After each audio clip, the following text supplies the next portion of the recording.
উপমহাদেশে যারা কেবল আল্লাহকে রাজি করার জন্য কোথায় বেতন কোথায় কি কিচ্ছু ছাড়া তারা দিনের মেহনত করে গেছেন।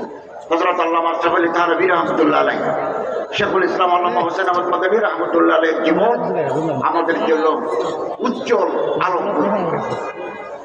এবং ওলামাদের সম্মিলিত জামাত সব সময় আমরা দেখেছি জাতির দুর্দিনে তারা ময়দানে থাকেন, অতীতেও ছিলেন, এখনো আছেন, আগামী দিনেও থাকবেন। এবং সব সময় চুক্তি, প্রজ্ঞা, আইনের প্রতি তারা শ্রদ্ধাশীল ছিলেন এবং জাতির রাহবরের ভূমিকা তারা পালন করেছেন, এখনো তারা করে যাচ্ছেন। এবং সব সময় ওনাদের সহিষ্ণুতা, ওনাদের প্রজ্ঞা জাতিকে পদনির্দেশনা দিয়েছে, এখনো দিচ্ছে, আগামী দিনেও তারা এরকম প্রজ্ঞার পরিচয় দিবেন, জাতি সেটা প্রত্যাশা করে। অতএব আমাদের দায়িত্ব হচ্ছে আলেম ওলামাদের ইতাআত করা, আলেম ওলামাদের কথা মেনে চলা, আলেম ওলামাদের নকশ কদম মতে চলা। এবং ইনশাআল্লাহ আজিজ, এই দেশে যারা মানুষ খুন করেছে, গুম করেছে, আয়না করে বন্দি করে রেখেছে এবং মিথ্যা মামলা দিয়েছে, তাদের বিচার হবে, আল্লাহর জমিনেও হবে, জায়ের জমিনেও হবে, আখিরাতেও হবে। দুনিয়াতে তো হবেই, আখিরাতেও হবে। আমরা কোনো অপরাধীকে ছাড় দেব না। যারা সত্যিকারের অপরাধী, কালপ্রিট, যারা ফৌজদারি অপরাধে জড়িত, তাদেরকে আইনের আওতায় আনতে সরকার প্রতিশ্রুতিবদ্ধ। আপনারা জানেন আমরা অত্যন্ত নাজুক পরিস্থিতিতে দেশের দায়িত্ব নিয়েছি, 5 মাস চলমান। আমরা ইতিমধ্যে আপনি 16 বছরের জঞ্জাল একদিনে পরিষ্কার করতে পারবেন না। এটা সেট আপ আছে, এটা বহুদিনের সেট আপ। এই সেট আপকে শুদ্ধ করতে সময়ের প্রয়োজন, কিন্তু আমাদের হাতে বেশি সময় নাই। আমাদের প্রধান উপদেষ্টা মহোদয় ঘোষণা করেছেন 25 সালের শেষে অথবা 26 সালের প্রথম মধ্যে আমরা একটা নির্বাচন দেব। যে নির্বাচন এদেশে ছিল না, 15 বছর এদেশে নির্বাচন ছিল না। নির্বাচন ছিল ব্ল্যাটেন্ট, নির্বাচন ছিল প্রহসন, নির্বাচনের প্রতি জনগণের কোনো আকর্ষণও ছিল না। Police officer, presiding officer, assistant presiding officer, গভর্নমেন্টের ল এনফোর্সিং এজেন্সি কেন্দ্রে বসে আছেন, ভোটার নাই। আমরা এইবার ইনশাআল্লাহ আজিজ এমন এক নির্বাচন জাতিকে উপহার দিতে চাই, যেখানে একজন ভোটার তার পছন্দের প্রার্থীকে ভোট দিতে পারবেন। যারাই ভোট পাবেন, যারা ম্যান্ডেট প্রাপ্ত হবেন, আমরা তাদের কাছে ক্ষমতা হস্তান্তর করব, আমরা চলে যাব। এই অল্প সময়ের ভিতরে আমরা কিছু সংস্কারে হাত দিয়েছি, সংস্কারও চলমান। নির্বাচন কমিশন গঠিত হয়েছে, চিফ ইলেকশন কমিশনার বৃন্দ দায়িত্ব বুঝে নিয়েছেন। ভোটার লিস্ট হালনাগাদ শুরু হয়েছে, সীমানা ঠিক করতে হবে। তারপরে নির্বাচন কমিশনার এবং চিফ অ্যাডভাইজার মহোদয় তারিখ ঘোষণা করবেন, সেই তারিখে জাতীয় নির্বাচন হবে। জনগণের আমি আপনাদের খেদমতে আবেদন করব, এখন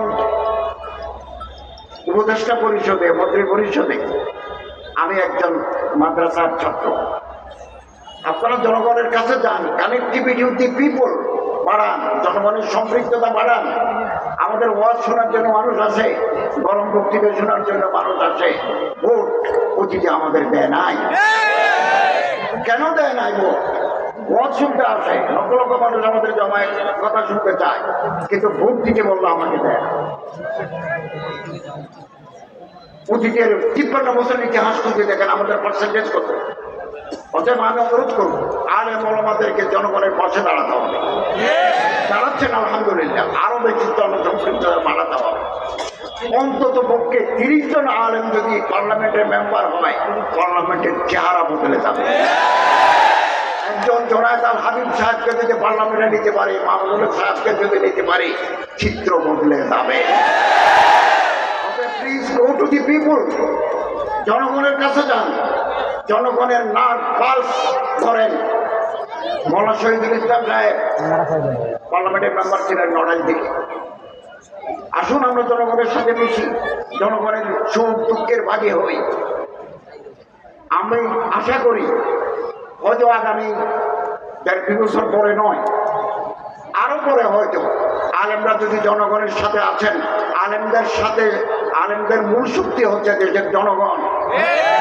কারণ কওমি মাদ্রাসাগুলো জনগণের সহায়তা আল্লাহর রহমতে পরিচালিত হয়, অর্থাৎ পাবলিক কানেক্টিভিটি ওনাদের আগে থেকেই আছে।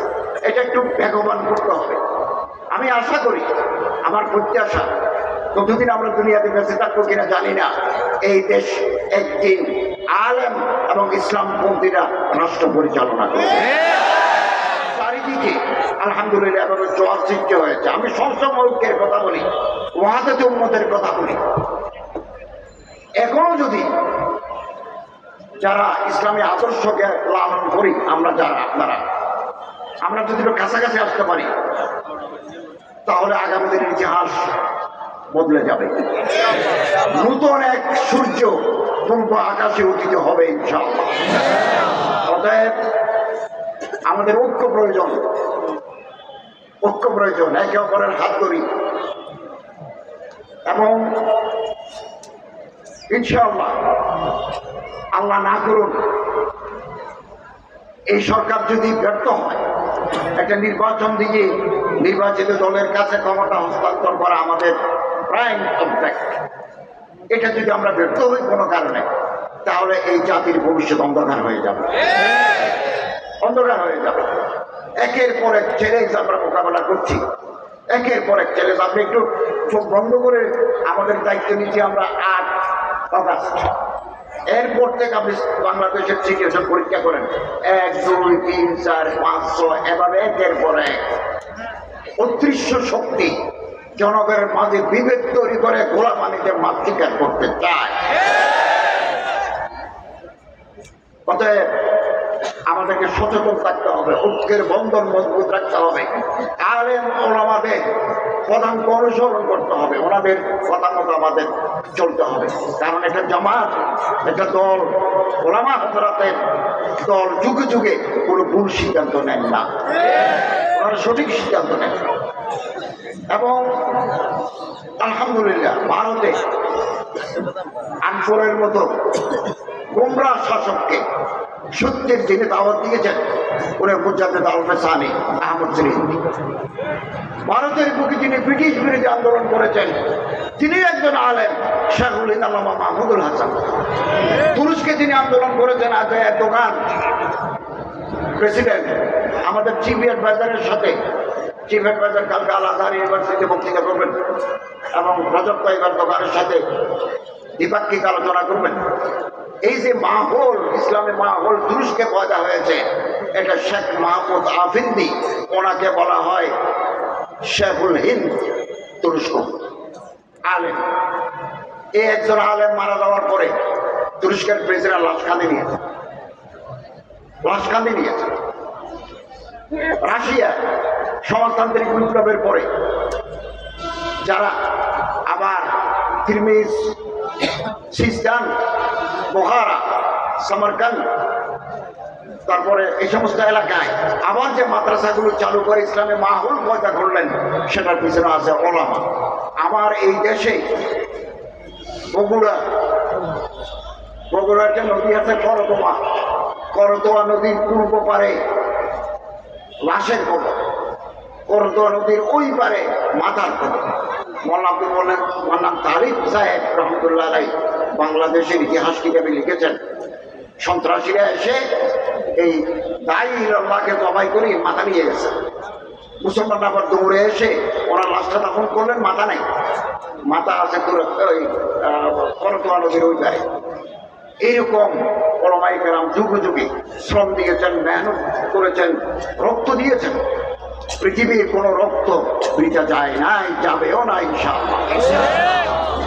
অতএব আসুন আমরা ওলামা হযরত ওলামায়ে কেরাম, মাশায়েখে এযাম, আইম্মায়ে মাসাজিদ যারা সারাটি জীবন দ্বীনের জন্য মেহনত করে গেছেন, এক একটা মাদ্রাসা করেছেন রক্ত পানি করে, রক্ত পানি করে। আমি নিজেও মাদ্রাসার ছাত্র, মাদ্রাসার উস্তাদ ছিলাম, এখানে আছে বিশ্ববিদ্যালয়ের প্রফেসর ছিলাম, এখানে দায়িত্ব নেওয়ার আগে আমার এগুলো জানা আছে। আমার বাবাও মোতামিম ছিলেন এক মাদ্রাসা, আমার আত্মীয় স্বজন মাদ্রাসার সাথে যুক্ত। আমার তো এগুলো পরবর্তী। অতএব আসুন আমরা ঐক্যবদ্ধ থাকি, আমাদেরকে সহযোগিতা করুন, এই সরকারের হাতকে মজবুত করুন। আগামী দিনে একটি সুন্দর ভবিষ্যৎ আমরা আপনাদের উপহার দিতে চাই এবং তৈরি থাকুন।